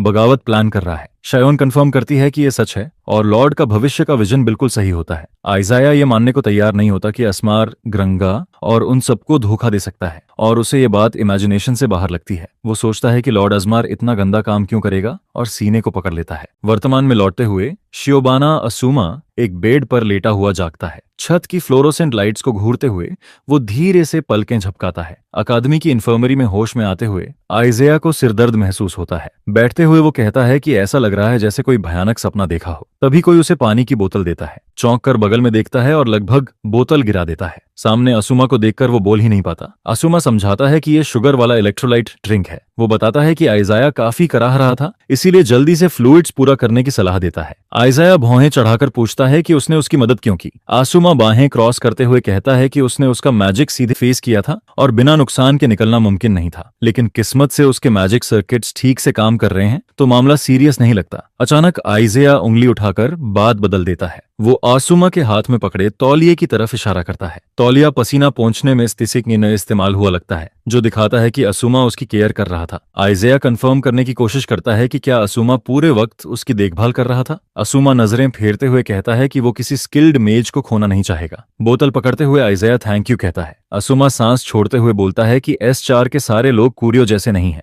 आइज़ाया मानता है कि कुरियो की मैजिकल एबिलिटी जबरदस्त है, लेकिन उसकी सोच से वो सहमत नहीं है। असूमा कंधे ढीले करते हुए कहता है कि वो बस उस इंसान की ताकत देखना चाहता था जिसने क्यूरियो को हराया। आइज़ाया सिर झुकाकर क्यूरियो की तरफ से माफी मांगता है कि उसने उस पर दबाव डाला और अकादमी से निकलवाने की कोशिश की। असूमा उसे झुकते हुए देखता है और इस जेस्चर को एनालाइज करता है। वो सच्चाई से कहता है कि आइज़ाया उसे बुरा इंसान नहीं लगता। गहरी सांस लेते हुए असूमा बोलता है कि वो उस एम्बुश को भूल जाएगा। बदले में वो एक डील ऑफर करता है जिससे आइज़ाया चौंक जाता है। असूमा अपना प्लान बताता है कि वो चाहता है आइज़ाया S4 छोड़ दे, अकादमी में उसके साथ जुड़ जाए और एक नया फैक्शन बनाए। आइज़ाया नया फैक्शन सुनकर सिर उठाता है। असूमा सोचता है कि उसके सामने खड़े आइज़ाया को 3000 साल पहले की कोई मेमोरी नहीं है, इसलिए वो उस पर भरोसा करना चाहता है। इस वक्त वो अकेला है और उसे अपने गोल के लिए अलाइज चाहिए। असूमा हाथ आगे बढ़ाकर आइज़ाया से कहता है कि वो उसके साथ चले। बेड से उतरकर आइज़ाया फर्श की तरफ देखता है। असूमा के सामने घुटनों के बल बैठते हुए वो अपना फैसला लेता है। ऑफर स्वीकार करते हुए वो उसे आसरन कहकर बुलाता है। उसे ऐसा लगता है कि वो ये सब बहुत पहले भी कर चुका है। तभी अचानक स्कूल नर्स आ जाती है और दोनों चौंक जाते हैं। असूमा मजाक में कहता है कि वो पकड़ी गई। नर्स माफी मांगते हुए कहती है कि वो जासूसी नहीं कर रही थी। असूमा अलविदा कहता है और इन्फर्मरी छोड़ने की बात करता है। वो टेबल से एक मेडिकल चार्ट उठाता है और जल्दी से उसे देखता है। नर्स को चार्ट देते हुए बताता है कि ये ईसा याह का मैजिक सर्किट डायग्राम है और वो इसे रेफरेंस की तरह इस्तेमाल कर सकती है। नर्स कंफ्यूज हो जाती है और कुछ कह नहीं पाती। डिटेल्ड एनालिसिस देखकर वो हैरान होती है और उसे रुकने को कहती है। मुस्कुराते हुए वो असूमा को अपने लैब में स्पेशल स्टूडेंट बनने का ऑफर देती है। असूमा थैंक यू कहकर मना कर देता है और कहता है कि उसे अकादमी पसंद है, ग्रेजुएशन के बाद सोचेगा। फिर वो चला जाता है। कमरे से बाहर निकलते हुए आइज़ाया उसे जाते हुए देखता रहता है। वापस मैजिक एनालिसिस रूम में आकर असूमा अपना काम जारी रखता है। हल्की रुकावट के बावजूद नए मैजिक का एनालिसिस पूरा हो जाता है। वो कंप्यूटर पर रिजल्ट चेक करता है। कैलकुलेशन कंफर्म करता है कि उसकी थ्योरी ने एक नया मैजिक सिस्टम बना दिया है और उसे कॉन्फ्रेंस में पेश करने की सलाह देता है। ये समझकर कि उसका आइडिया सही था और मॉडर्न हाइब्रिड मैजिक की फाउंडेशन पूरी हो चुकी है, असूमा गहरी सांस लेता है। आगे वो मैजिक फॉर्मूलाज को उनके ऑब्जेक्टिव्स के हिसाब से ऑर्गेनाइज करेगा और मैजिक सर्किट के हिसाब से एडजस्ट करेगा। क्योंकि सटीक वेरिफिकेशन जरूरी था, उसे नए पाथवे से लगातार मदद मिली थी और अब वो बेसिक मैजिक इन्वेंट करके सबको दिखाएगा। अगले दिन अकादमी में क्लासेस फिर शुरू होती हैं। क्लासरूम में अपने छात्रों के सामने खड़े प्रोफेसर जॉर्ज ईस्ट अपना सामान सेट करते हैं। वो किताब से पढ़ते हैं और असुमा नोट्स लेते हुए क्लास के साथ चलता रहता है। जॉर्ज से बात करते हुए एक टीचर कहता है कि ये स्टूडेंट अचानक बहुत सुधर गया है और शायद चीटिंग कर रहा है और वो उससे नजर नहीं हटा पा रहा। दूसरा टीचर भी उसे देखता रहता है। जॉर्ज मानता है कि ओरल एग्जाम्स में चीटिंग मुमकिन नहीं है और शक को टाल देता है। बोर्ड पर एक फॉर्मूला लिखते हुए वो पूछता है कि क्या कोई इस मॉडर्न मैजिक को समझा सकता है। वो सीधे इनकॉम्पिटेंट स्टूडेंट शियोबना असुमा की तरफ इशारा करके चैलेंज देता है। प्रोफेसर आंखें सिकोड़कर पूछता है कि क्या वो कहेगा कि उससे सॉल्व नहीं होगा। असुमा जवाब देता है कि वो कर सकता है और अपनी सीट से उठ खड़ा होता है। बोर्ड पर जाकर वो स्किल फॉर्मूला समझाना शुरू करता है जो मैजिक सर्किट्स के एप्लीकेशन को सॉल्व करता है। पूरा सोल्यूशन लिखते ही बाकी स्टूडेंट्स और प्रोफेसर जॉर्ज पूरी तरह शॉक हो जाते हैं। 800 साल पुराने कैलकुलेशन प्रिंसिपल्स पर आधारित ये थ्योरी बेहद कॉम्प्लेक्स कैलकुलेशंस को मुमकिन बनाती है। रेफरेंस पहचानते ही स्टूडेंट्स समझ जाते हैं कि प्रोफेसर का डिवाइस, जिसे रे मशीन कहा जाता था, अब स्मार्ट वॉन्ड कहलाता है। इसके अलावा एडवांस मैजिक के लिए एक एनवायरनमेंट बन चुका है। आजुमा प्रोफेसर की बेल्ट की तरफ इशारा करते हुए कहता है कि उसके पास भी वही डिवाइस है। प्रोफेसर की बेल्ट से जुड़ा स्मार्ट वॉन्ड हल्का सा चमकता है। जॉर्ज मान लेता है कि जवाब फिर से सही है। वो सांस छोड़ते हुए असुमा को डिसमिस करता है और उसे सीट पर लौटने को कहता है। बाकी स्टूडेंट्स बिना कुछ बोले उसे देखते रह जाते हैं। बैठते हुए असुमा खुद से याद दिलाता है कि उसे मैजिक एनालिसिस रूम के लिए दोबारा रजिस्टर करना है। बाद में लंच ब्रेक के दौरान कैफेटेरिया स्टूडेंट्स से भरा होता है। कुछ स्टूडेंट्स शियोना के पास आकर उससे मदद मांगते हैं। वो बताते हैं कि वो असुमा से अच्छे टर्म्स में आना चाहते हैं और उसे मनाने की कोशिश करते हैं। बार बार रिक्वेस्ट से शर्मिंदा होकर शियोना नजरें झुका लेती है, लेकिन जैसे ही असुमा आता है स्टूडेंट्स उस पर और दबाव डालते हैं। हार मानकर शियोना कहती है कि वो बस पूछेगी। कुर्सी घुमाकर शियोना को आवाज देती है। वो क्लास के बाद सबके साथ एबिसु मैजिक कैफे जाने के लिए उससे इनवाइट करती है और नेचुरल लगने की कोशिश करती है। साथ ही जल्दी से यह भी जोड़ देती है कि अगर वह बिजी है तो भी कोई प्रॉब्लम नहीं है। यह कहते हुए वह थोड़ा नर्वस फील करती है, जिस पर असुमा अपनी ठोड़ी पर हाथ रखता है और इनविटेशन पर सोचता हुआ नजर आता है। यह देखकर आसपास के स्टूडेंट्स उम्मीद लगाए उसे देखते रहते हैं। सबकी सांसें थमी होती हैं। तभी उसके चेहरे पर हल्की सी स्माइल आती है। असुमा इनवाइट एक्सेप्ट करता है, कहता है कि उसे ठीक लगेगा और वह भी उनके साथ ज्वाइन करेगा। यह सुनते ही स्टूडेंट्स खुशी से अपने हाथ हवा में उठा देते हैं। उसी समय विंडो के थ्रू कोई ग्रुप को डिस्टेंस से ऑब्जर्व कर रहा होता है। वह म्यून होती है, जो हाथ में एक फ्लावर पकड़े उसे पहचान लेती है। उसे याद आता है कि पहले उससे टकरा चुकी है और उसका फेस देख चुकी है, जिस पर वह फ्लावर के स्टेम को और कसकर पकड़ लेती है। अपने हाथ में फ्लावर को क्रश करते हुए वह अपनी नजरें उसी पर टिकाए रखती है। ट्री पर बैठी हुई वह डिक्लेयर करती है कि वह उसकी सारी चीजें मेस कर देगी। इसके बाद सीन सामने आता है एबिसु मैजिक कैफे मिनट्स के अंदर असुमा अपने क्लासमेट से घिरा हुआ होता है, जो उस पर हर तरह के सवालों की बारिश कर रहे होते हैं। इतनी क्यूरियोसिटी के बीच भी असुमा कामली स्माइल करता रहता है। वह कंट्रोल में रहता है और केओस को संभालने की कोशिश करता है, जिस पर रूरी सबको लाइन बनाने के लिए कहती है। हाथ में कप पकड़े हुए असुमा रिप्लाई करता है कि चीज बर्गर्स बहुत टेस्टी होते हैं और जो रूमर चल रहा है वह बस एक मिसअंडरस्टैंडिंग है। टेबल पर बैठते ही ग्रुप ज्यादा कैमली बात करना शुरू करता है। तभी एक लड़की इंसिस्ट करती है और पूछती है कि वह किस स्टूडेंट के सबसे ज्यादा क्लोज है। मुड़कर असुमा जवाब देता है कि वह रूरी के सबसे करीब है। यह सुनते ही क्लासमेट्स एक्साइटमेंट में सेलिब्रेट करने लगते हैं और खुशी से चिल्ला उठते हैं, लेकिन रूरी इसे मानने से इनकार कर देती है और गुस्से में अपना ड्रिंक कप जोर से क्रश कर देती है। टॉवल से अपना हाथ साफ करते हुए वह खुद को कंपोज रखने की कोशिश करती है और माफी मांगते हुए कहती है कि वह उसकी वजह से जल गई, जिस पर असुमा अपनी आवाज नीची करता है, लेकिन रूरी कहती है कि यह उसकी खुद की गलती थी। बैकग्राउंड में कुछ स्टूडेंट्स कमेंट करते हैं कि उनकी क्लास कोई एलीट कोर्स नहीं है और ये भी कहते हैं कि असुमा एक नीट है। यह सुनकर रूरी सरप्राइज होती है जब एक क्लासमेट बताता है कि उसे पहले ही एक निकनेम मिल चुका है। एक क्लासमेट जस्टिफाई करने की कोशिश करता है और एक्सप्लेन करता है कि नीट का मतलब होता है जो एजुकेशन, एम्प्लॉयमेंट या ट्रेनिंग में नहीं होता, लेकिन बाकी स्टूडेंट्स उसे करेक्ट करते हैं और कहते हैं कि शियो के केस में नीट का मतलब स्किलफुल और वंडरफुल है। असुमा इस नई डेफिनेशन से एग्री करता है, जिसे देखकर रूरी और ज्यादा सरप्राइज हो जाती है कि उसने इसे एक्सेप्ट कर लिया। कैफे से बाहर निकलते हुए ग्रुप एक्साइटेड होकर बातें करता रहता है। डिस्क्रीटली एक लड़का दूसरे को ट्रिप कर देता है। क्लासमेट हेजिटेट करता है और पूछता है कि क्या वह श्योर है, जिस पर असुमा बस इतना कहता है कि सब ठीक है। वह अपना फोन एक लड़की के डिवाइस के पास लाता है और कनेक्शन बना देता है। यह देखकर लड़कियां चीयर करती हैं और खुश हो जाती हैं कि अब वे शियोई से कनेक्टेड हैं। ग्रुप को दूर जाते हुए कोई डिस्टेंस से ऑब्जर्व कर रहा होता है। फोन पर बात करते हुए आइजाया रिपोर्ट करता है कि वे अभी कैफे से निकले हैं। तब अस्यूमा की नजर किसी चीज पर जाती है और वह अलर्ट हो जाता है। स्माइल के साथ मुड़ते हुए रोरी उसे थैंक्स करती है कि उन्होंने साथ में अच्छा टाइम स्पेंड किया, लेकिन अस्यूमा तुरंत उसे इंटरप्ट करता है और साइलेंस का जेस्चर करता है। उसका एक्सप्रेशन पूरी तरह बदल जाता है, जिसे देखकर लड़की चौंक जाती है। अचानक वह खुद को स्टूडेंट्स के एक बड़े ग्रुप से घिरा हुआ पाता है। अस्यूमा पूछता है कि वे लोग क्या चाहते हैं। सीन को सीरियसली ऑब्जर्व करते हुए ग्रुप में मौजूद 2 स्टूडेंट्स बिल्कुल मोशनलेस रहते हैं। तभी एक लग्जरी कार तेज स्पीड में आती है और अचानक रुक जाती है। स्टूडेंट्स रास्ता छोड़ते हुए एक कॉरिडोर बना देते हैं। कार से एक यंग मैन बाहर निकलता है। उसे देखते ही अस्यूमा के क्लासमेट्स कमेंट करते हैं कि वह S4 का मेंबर है। न्यूकमर आगे बढ़ता है और पूछता है कि क्या वह अस्यूमा है। खुद को फुकाता सकाने इंट्रोड्यूस करते हुए वह डिक्लेयर करता है कि वह एकेडमी के क्लब फेडरेशन का प्रेसिडेंट है। अस्यूमा उसकी प्रेजेंस को एनालाइज करता है और फर्म गेज बनाए रखता है। तभी उसे नोटिस होता है कि सीवान भी वहां मौजूद है, जिसे वह माइंड में नोट कर लेता है। फुकाता उसे ऑब्जर्व करता है और कमेंट करता है कि वह थोड़ा डिपेंडेंट हो गया है। अस्यूमा बिना रिएक्शन दिए उसे चुपचाप देखता है और कहता है कि वह हमेशा उस पर डिपेंड नहीं कर सकता और उसे S4 पर ट्रस्ट है। फुकाता अपना वेट शिफ्ट करता है और फिर उसे मैजिक ड्यूअल के लिए चैलेंज करता है। यह सुनते ही लड़कियां शॉक में अपनी सांस रोक लेती हैं। दूर से सीन को फेंट स्माइल के साथ देखते हुए एक और स्टूडेंट सब कुछ ऑब्जर्व करता है और मन ही मन ड्यूअल शब्द को रिपीट करता है। अस्यूमा भी उस शब्द की साउंड को टेस्ट करता है। यह देखकर रूरी की आंखें वाइडन हो जाती हैं कि उसे ड्यूअल का मतलब तक नहीं पता। अस्यूमा बस उसे देखता है और उसके कान में कुछ विस्पर करता है, जिस पर रूरी जल्दी से मैजिक ड्यूअल एक्सप्लेन करती है। फुकाता पास आता है और पूछता है कि क्या वह चैलेंज एक्सेप्ट करेगा। वह डिक्लेयर करता है कि वह किसी को भी एकेडमी की खुशी के नाम पर मनमानी करने की इजाजत नहीं दे सकता। वह अपना जबड़ा कसता है। सोर्ड के हिल्ट पर उसकी पकड़ टाइट हो जाती है और वह स्टैंस लेता है।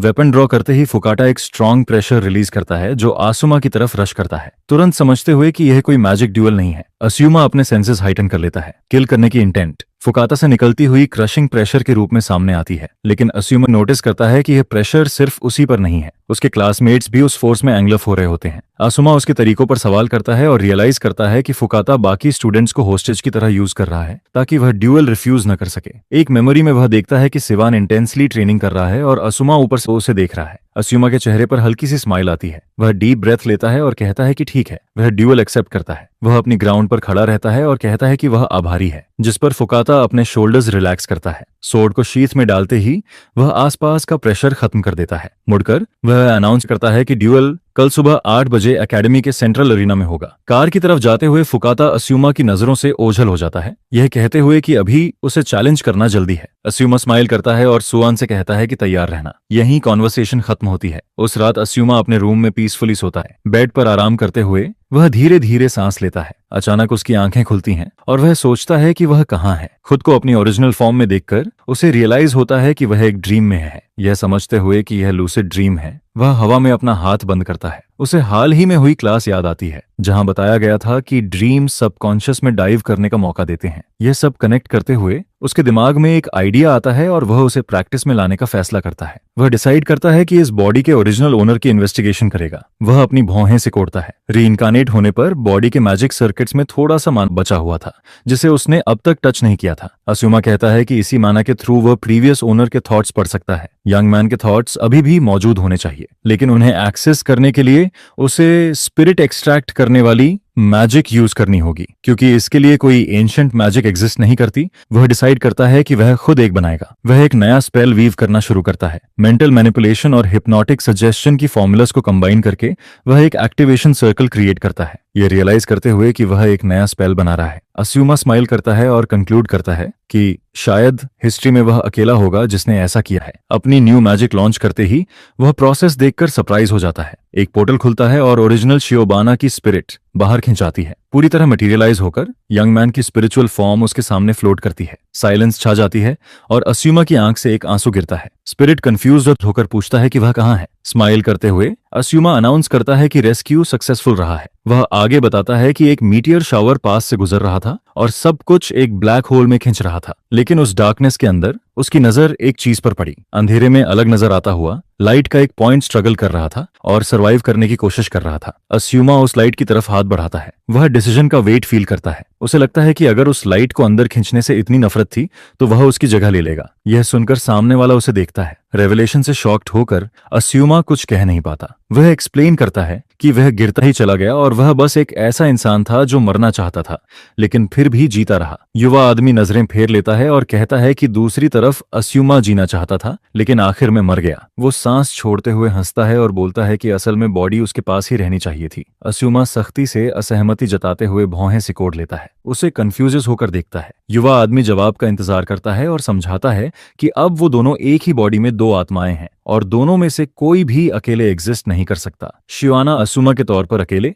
असुमा खुद की तरफ इशारा करता है। उस दिन से कहानी उन दोनों की होगी। उसका विश पूरा करने का वादा करते हुए आसुमा अपना हाथ आगे बढ़ाता है। आंखों में आंसू लिए शियोबाना उसे देखता है और रोते हुए अपना चेहरा ढक लेता है। युवा आदमी के कंधे कांपते हैं और वो मुस्कुराते हुए आगे की तरफ इशारा करता है। असुमा उसे हौसला देता है। मुस्कुराते हुए युवा आदमी मान जाता है। मुट्ठी टकराते हुए वो थैंक यू कहता है। अपना विश पूरा होने के वादे के बारे में सोचते हुए युवा आदमी सांस छोड़ता है। मुस्कुराकर वो कहता है कि बस ये सुनना ही उसके लिए काफी है, लेकिन फिर वो सोचता है कि क्या वो किसी तरह मदद कर सकता है, क्योंकि आसुमा 3000 साल पहले का लेजेंडरी आर्चमेज है। कॉन्फिडेंट स्माइल के साथ कंफर्म करते हुए असुमा उसके अंदर जोश जगा देता है। इसके बाद शियोआना बताता है कि आज क्लास के बाद वो एबिसु के एक मैजिक कैफे गया था और उसने आसुमा से उस एन्चांटमेंट का मतलब समझाने को कहा जो उसने वहां सुना था। वो गर्दन के पीछे हाथ रगड़ते हुए बताता है कि लिली नाम की एक लड़की उसे बड़े गर्व से सुना रही थी और वो उसका एनालिसिस करना चाहता है। वो थोड़ा अजीब सा हंसते हुए सीरियस दिखने की कोशिश करता है। युवा आदमी लगभग हाँफ जाता है और कहता है कि अगर बस इतनी सी बात है तो ये पीस ऑफ केक है। असुमा उंगलियां चटकाता है। अचानक उनके पैरों के नीचे की जमीन दरकने लगती है। जो हो रहा है उसे देखकर दोनों चौंक जाते हैं। एक दूसरे को देखते हुए वो कहते हैं कि लगता है अब इस सपने से जागने का टाइम आ गया है और उनका वक्त खत्म हो रहा है। असुमा हाथ उठाकर उसे वापस लाने के लिए धन्यवाद कहता है। शिवाना गहरी सांस लेता है। मुस्कुराते हुए वो कहता है कि अब से वो उनकी कहानी को दूर से देखेगा। असुमा सिर हिलाकर कहता है कि वो भी ऐसा ही करेगा। शिवाना की स्पिरिट जैसे जैसे फीकी पड़ती है, असुमा उसे एक पल और पकड़ने की कोशिश करता है। जब स्पिरिट की रोशनी पूरी तरह गायब हो जाती है और वो अकेला रह जाता है, असुमा आंखें बंद कर लेता है और हाथ जोड़ता है। वो दृढ़ निश्चय करता है कि भले ही युवा आदमी अब सिर्फ एक रेजिजुअल मेमोरी है,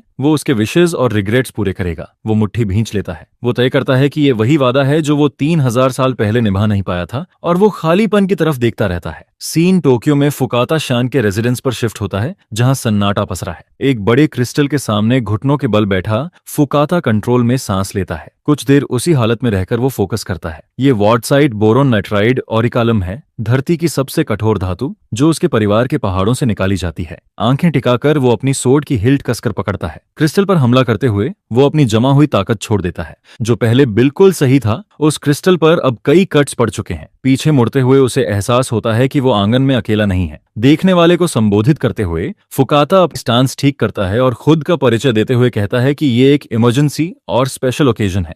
मिजुहारा मुनि की एंट्री होती है। उसे डांटते हुए वो याद दिलाता है कि उसने मना किया था यहाँ आने से। चेतावनी को नजरअंदाज करते हुए म्यूनी स्मार्ट वॉन्ड में इस्तेमाल होने वाली रेयर मेटल की बात करती है। वो उसे पागल कहती है कि उसने वाटसाइट बोरोन नाइट्राइड और इकालम सिर्फ टेस्ट कट के लिए इस्तेमाल किया। उसका सब्र टूट जाता है और वो कहती है कि उसने भेजी हुई वीडियो देख ली है और उसे यकीन नहीं हो रहा कि तनिनोजी और काताकुरा हार गए। फुकाता दांत भींचते हुए पूछता है कि क्या ये एक्साइटिंग नहीं था। वो खतरनाक मुस्कान के साथ बताती है कि वो S4 का हिस्सा सिर्फ औपचारिक रूप से है, डायरेक्टर के कहने पर, लेकिन उसे उन दोनों के लिए थोड़ा सम्मान था। फुकाता अपना पोस्चर ठीक करता है और उन्हें एकेडमी की प्रेस्टीज का प्रतीक मानते हुए ठुड्डी उठाता है। वो ऐलान करता है कि जो भी इंस्टीट्यूशन की प्रतिष्ठा को खतरे में डालेगा उस पर उसे कोई दया नहीं होगी। वो मुट्ठी कसता है और पूरे जोश से हामी भरता है। म्यू ने सिर हिलाकर चेतावनी देती है कि अगर उसने ओपोनेंट को ट्रिब्यूटलेस समझकर कम आंका तो वो बुरी तरह घायल हो जाएगा। वो उंगली उठाकर इशारा करती है और कहती है कि अंजाम वही होगा जो बाकी दो के साथ हुआ। म्यू ने कंधे उचकाकर बोलती है कि अपने परिवार की सीक्रेट आर्ट्स के साथ वो उसे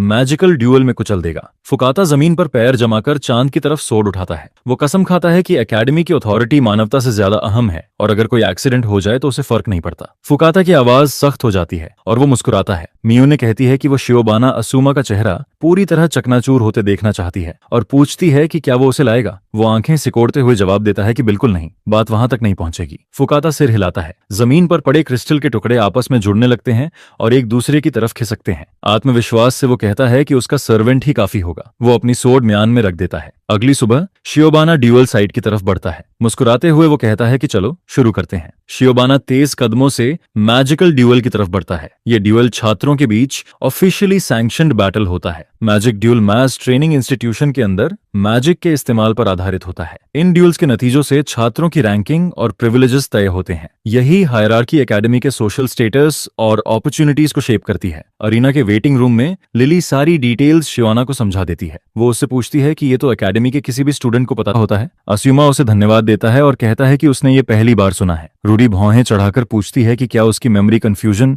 अभी भी चल रही है। वो अपनी स्कर्ट कसकर पकड़ते हुए चिंता छुपाने की कोशिश करती है। लिली मुट्ठियां भींचकर तय करती है कि उसे ठीक से सपोर्ट करना होगा। ये समझकर कि वो एक्सप्लेन करते करते उसके वेटिंग रूम में आ गई है, वो शर्मा जाती है और इमेजिनेशन में सोचने लगती है कि उसे कोई स्पेशल ट्रीटमेंट मिल रही है। रूरी बहक जाती है और उसका नाम पुकारती है। अस्युमा उसकी एक छोटी खींचकर उसे रियलिटी में वापस लाता है। 2 टाइज दिखाते हुए वो पूछता है कि कौन सी बेहतर लगती है। उसके इशारा करने पर वो मान लेता है कि यही सही चॉइस है। मुस्कुराकर धन्यवाद देते हुए असुमा वही टाई पहनता है और नॉट ठीक करता है। लिली हाथ से चेहरा ढक लेती है और बड़बड़ाती है कि उसका ज्यादा कल्पना करना शायद कोई बीमारी है। असुमा फोकस में रहते हुए पूछता है कि अगर उसकी रैंक बढ़ी तो क्या मैजिक एनालिसिस रूम का यूजेज टाइम बढ़ेगा। ये सुनकर लिली चौंक जाती है और कंफर्म करती है कि हाँ, बिल्कुल बढ़ेगा। शांत चेहरे के साथ असुमा गहरी सांस लेकर कहता है कि यही उसकी मेन कंसर्न थी। लिली सांस छोड़ते हुए मानती है कि वो उसे बिल्कुल नहीं समझ पाती।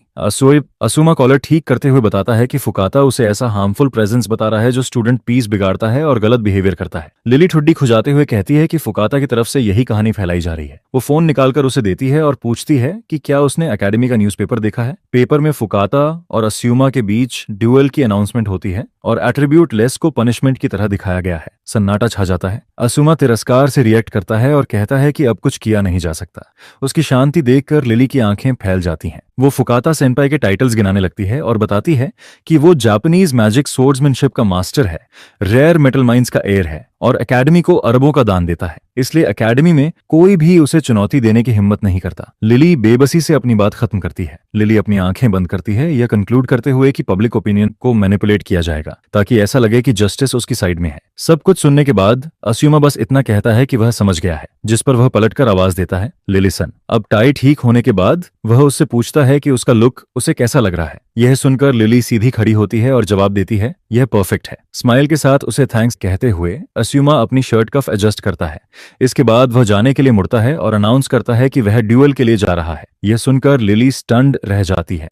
उसे रियलाइज होता है कि उसने उसकी कही एक भी बात नहीं सुनी। अरीना की तरफ हॉलवे में अकेले चलते हुए अस्युमा डीप ब्रेथ लेता है, लेकिन तभी कोई उसका रास्ता रोक लेता है। वह सामने वाले को आइजया के रूप में पहचान लेता है। कुछ पल के लिए दोनों एक दूसरे को फेस करते हैं और एक दूसरे को साइज अप करते हैं, जिस पर अस्युमा थोड़ा पास आता है और उसके कान में कुछ विस्पर करता है। यह अनएक्सपेक्टेड बात सुनते ही आइजया का एक्सप्रेशन बदल जाता है और उसकी आंखें वाइडन हो जाती हैं। वह खुद को पीछे खींचता है और चला जाता है। हॉलवे में लिली के पास से गुजरते हुए लिली कंफ्यूज्ड होकर उससे पूछती है कि प्लान्स अचानक कैसे बदल गए। इसके बाद सेंट्रल कॉलिसियम का सीन सामने आता है, जहां स्टूडेंट से पूरा भरा हुआ है और एक्साइटमेंट से बज कर रहा है। जैसे ही फुकाता अरीना में एंटर करता है, क्राउड से सपोर्टिव शाउट्स आने लगते हैं। उसके फैंस साइंस उठाए होते हैं जिनमें लिखा होता है कि वह अपने ओपोनेंट को इंस्टेंट में खत्म कर दे। तब अस्युमा अरीना में एंटर करता है और आगे बढ़ता है। लिली उसे कंसर्न के साथ देखती है, जबकि मूनी कॉन्फिडेंस के साथ स्माइल करती है। अरीना के बीचों बीच अस्युमा और फुकाता आमने सामने खड़े होते हैं, ड्यूअल के लिए रेडी। फुकाता अपनी चिन ऊपर उठाता है और कहता है कि अस्युमा का बिना भागे यहाँ आना तारीफ के लायक है, जिस पर अस्युमा बस उसे थैंक्स कहता है और अपना कंपोजर नहीं खोता। फुकाता का टोन बदलता है और वह सवाल पूछता है। वह आंखें नैरो करते हुए पूछता है कि अस्युमा असल में है कौन। यह सवाल अस्युमा को चौंका देता है और वह सोचता है कि कहीं फुकाता को उसके रीइंकार्नेट होने का पता तो नहीं चल गया। फुकाता आगे कहता है कि अस्युमा ने S4 के टेंजी और काताकुरा को हराया है। इस फैक्ट को वह बहुत सीरियसली लेता है। वह फिर से सवाल दोहराता है और कहता है कि यह कोई फ्लूक या कोइंसिडेंस नहीं हो सकता। एक बार फिर इंसिस्ट करते हुए वह जानना चाहता है कि अस्युमा है कौन। इसके साथ ही फुकाता से एक पावरफुल प्रेशर निकलता है, जिससे क्राउड पीछे हटने लगता है, लेकिन अस्युमा शांत रहता है और उस प्रेशर से बिल्कुल अनफेज्ड नजर आता है। मैं अस्युमा हूँ, ना ज्यादा न कम, वह फर्म वॉइस में जवाब देता है। यह देखकर फुकाता सरप्राइज हो जाता है कि वह उसकी बैटल ऑरा से भी शेकन नहीं हुआ। वह हल्की सी स्मर्क करता है। वह कहता है कि उससे फर्क नहीं पड़ता कि वह कौन है और अपना आर्म रिलैक्स कर लेता है। फिर वह स्टांस लेता है और कहता है कि वह उसे अंडर एस्टिमेट नहीं करेगा और पूरी डिटर्मिनेशन के साथ सामना करेगा। वह डिक्लेयर करता है कि वह पूरी ताकत से इस पेस्ट को क्रश कर देगा और अपनी सोर्ड उसकी तरफ पॉइंट करता है, जिसके जवाब में शिवाना कहता है कि वही तो वह चाहता था और वह भी होल्ड बैक नहीं करेगा। यह कहते हुए वह अपने पैर जमीन में जमा लेता है। फाइट शुरू होने से पहले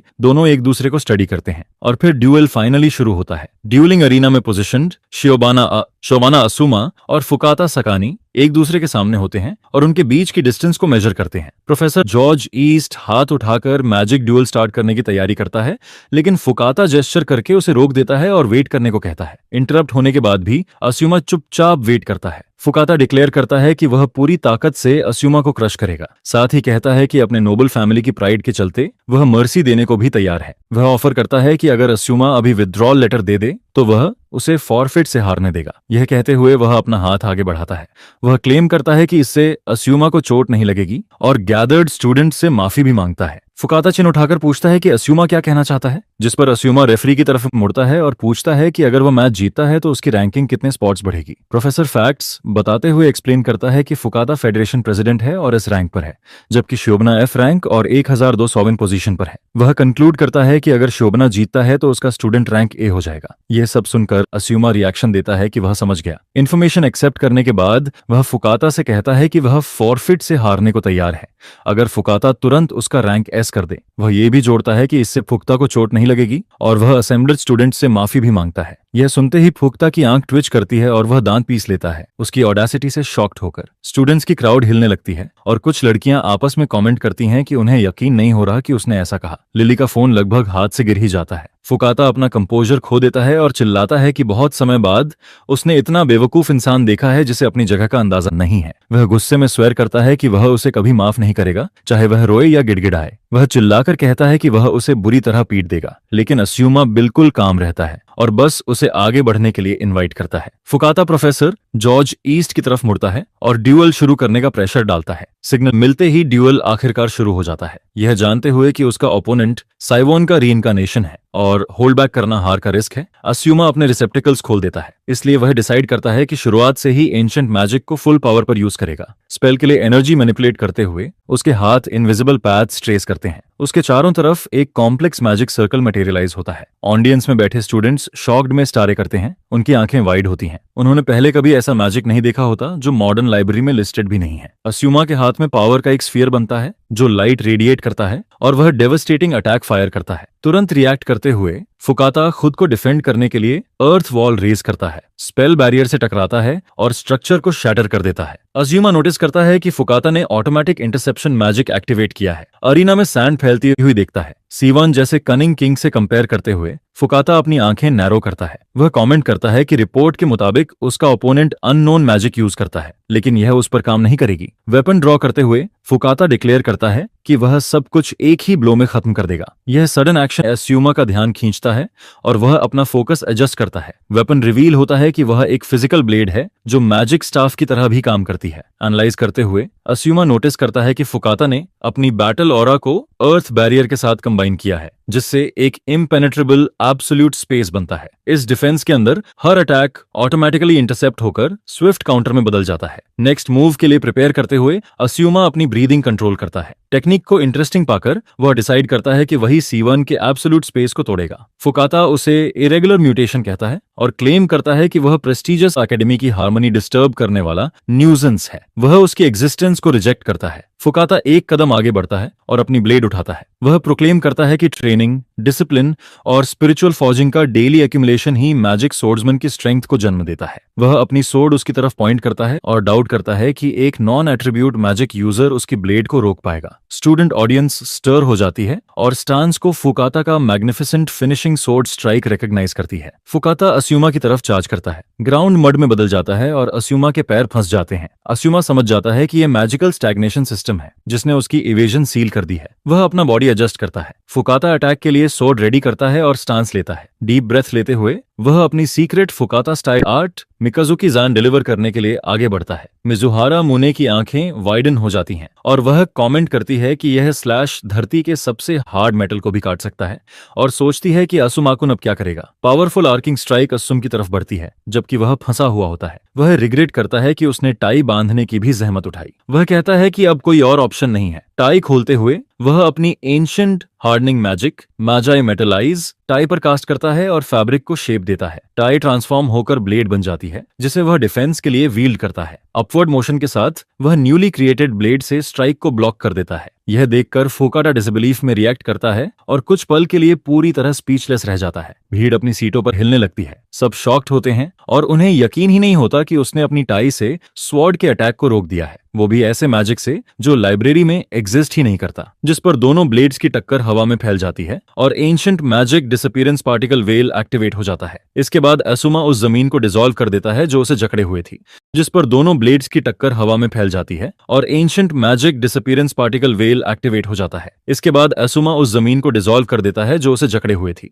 फिर वो सामने वाले की आंखों के सामने धूल की तरह गायब हो जाता है। यह देखकर फुकाटा चौंक जाता है और पलटकर उसकी प्रेजेंस ढूंढने की कोशिश करता है, ये सोचते हुए कि वो अचानक गायब कैसे हो गया। लेकिन ठीक उसके पीछे प्रकट होते हुए असुमा कहता है कि अब काउंटर अटैक का टाइम है। जिस पर असुमा काउंटर अटैक के लिए खुद को रेडी करता है और अपनी स्टांस एडजस्ट करता है। यह देखकर फुकाटा फिर से चौंक जाता है और उसी कंफ्यूजन में उसका एक कीमती सेकंड वेस्ट हो जाता है। उसकी आंखें अचानक फैली रह जाती हैं इस अचानक गायब होने को देखकर। खुद को संभालते हुए वो डिफेंसिव स्टांस लेता है और डिक्लेयर करता है कि अगली बार जब असुमा दिखेगा वही उसका अंत होगा। इसके बाद वो अपने एब्सोल्यूट स्पेस के अंदर खुद को प्रोटेक्ट करता है और मजबूती से अपने पैर जमीन में जमा लेता है। अपने बैरियर को इनविंसिबल मानते हुए फुकाटा कोई ओपनिंग नहीं छोड़ता। तभी उसके पीछे प्रकट होकर असुमा सीधे अटैक करता है, लेकिन असुमा की ब्लेड एक पत्थर से बनी हैंड द्वारा रोक ली जाती है। जिस पर फुकाटा चिल्लाता है कि अब वो उसे पकड़ चुका है और एक स्टोन पिलर के पीछे से थर्ड स्टाइल सोर्ड फ्लैश के साथ सरप्राइज अटैक कर देता है। लेकिन डिफेंड करने के बजाय असुमा अपनी ही ब्लेड को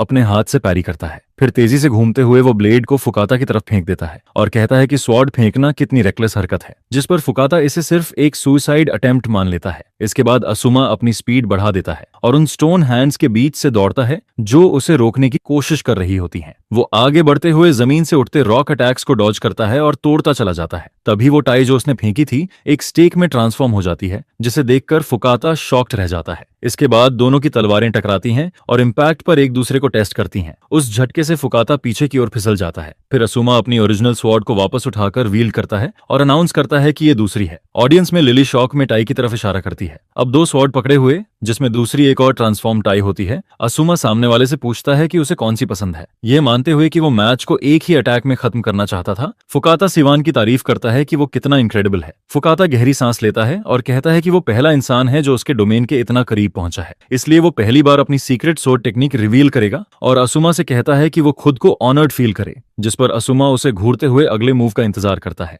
फिर फुकाटा अपनी मैजिक सोर्ड टेक्निक अनाउंस करता है, नेबुलस फुल मून। इसके बाद फुकाटा आगे बढ़ता है और पहला अटैक करता है जिससे असुमा चौंक जाता है। फिर वो दूसरा magic sword attack नेबुलस new moon से स्लैश को लिंक करता है, यह बताते हुए कि ये एक सीक्रेट टेक्निक है जिसे डॉज करना नामुमकिन है। यह सुनकर मिजुहारा मुना अपनी सीट कसकर पकड़ लेती है। इसके बाद वो ब्लो सीधे असुमा को हिट करता है और उसे पीछे धकेल देता है। तभी फुकाटा तुरंत अपनी स्वॉर्ड पर एक और स्पेल एक्टिवेट करता है, मूव रेन बॉम्ब, और एग्जीक्यूशन की स्पीड बढ़ा देता है। फिर एक मैसिव एक्सप्लोजन असुमा के पूरे बॉडी को घेर लेता है और पूरा अरीना भर जाता है। इम्पैक्ट से असुमा पीछे उड़ जाता है और उसकी तलवार उसके हाथ से गिर जाती है। स्टैंड से लिली चिल्लाती है शिवाना कुन का नाम। ऑडियंस सांस रोके देखती है जब वो अरीना के फ्लोर पर मोशनलेस पड़ा रहता है। अपने गिरे हुए ओपोनेंट को देखते हुए फुकाटा सोचता है कि कहीं उसने जरूरत से ज्यादा पावर तो यूज नहीं कर दी और क्या उसने उसे मार दिया। वो रेफरी की तरफ मुड़कर ठंडे लहजे में वही सवाल दोहराता है, जिस पर रेफरी जल्दी से एसुमा की कंडीशन चेक करने पहुंचता है। फुकाटा साइज करता है और कहता है कि अगर डेथ एक्सीडेंट हुआ तो वो सजा को हम्बल तरीके से एक्सेप्ट करेगा। जैसे ही वो बॉडी के पास आता है, प्रोफेसर जॉर्ज ईस्ट इंस्टिंक्टिवली पीछे हट जाता है।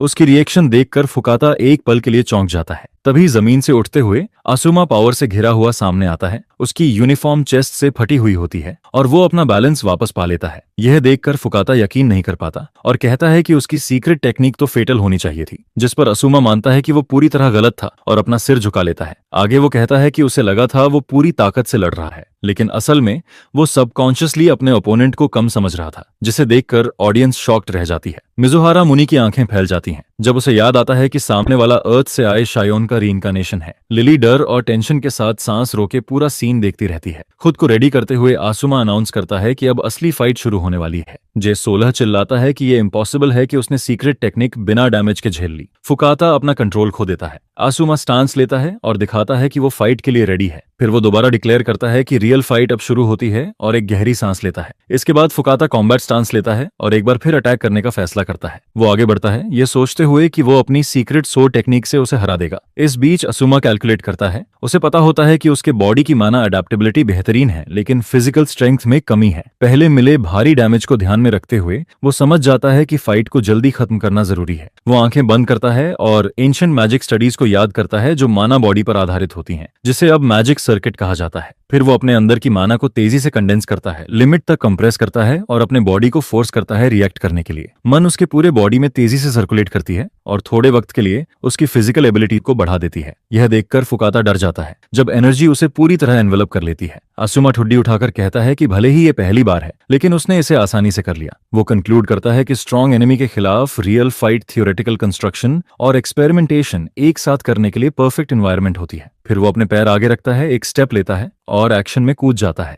यह मानते हुए कि उसे अटैक करने का ओपनिंग मिल गया है। फुकाता रिएक्ट करता है और चुपचाप उसे देखता है। आसुमा सही मोमेंट का इंतजार करता है, आगे बढ़ते हुए चिल्लाता है कि यही फिनिशिंग ब्लो है। फुकाता अपनी पीक अनलीश करता है। वो सांस खो देता है जब वो अपना सोर्ड अटैक डिलीवर करता है। आसुमा उसकी मूवमेंट पर फोकस करता है, हर डिटेल पढ़ता है और एक ही पल में मूव होकर सीधे उसके पीछे प्रकट हो जाता है, जिससे फुकाता का अटैक रीड टूट जाता है। स्पीड देखकर फुकाता शॉक्ड हो जाता है और सोचता है कि कोई ह्यूमन इतना तेज कैसे मूव कर सकता है। वो सिर घुमाता है और डिक्लेयर करता है कि वो स्पॉट फेटल है। फिर वो अपने फेमिलियर को आगे बढ़ने का ऑर्डर देता है। जमीन से एक स्टोन हैंड निकलती है जो आसुमा को पकड़ने की कोशिश करती है, लेकिन एक किक से ही वो टूटकर बिखर जाती है। पलटते हुए आसुमा कुछ महसूस करता है और कहता है कि अब वो फ्रीली मूव नहीं कर पाएगा, जिस पर फुकाता आंखें नैरो करता है और दूसरी स्टोन हैंड निकलकर उसके पैर को पकड़ लेती है। खुद को छुड़ाते हुए आसुमा उस हाथ को तोड़ देता है और बॉन्ड खत्म कर देता है। स्टोन फेमिलियर पूरी तरह रिवील होता है, एक जायंट गोलम के रूप में जिसकी प्रेजेंस काफी भारी होती है। ऊपर देखते हुए आसुमा उसके साइज को असेस करता है और एक ही ब्रूटल मूव में उसे जमीन पर पटक देता है और प्रॉब्लम सॉल्व कर देता है। इस डेवास्टेटिंग इम्पैक्ट को देखकर ऑडियंस सन्न रह जाती है।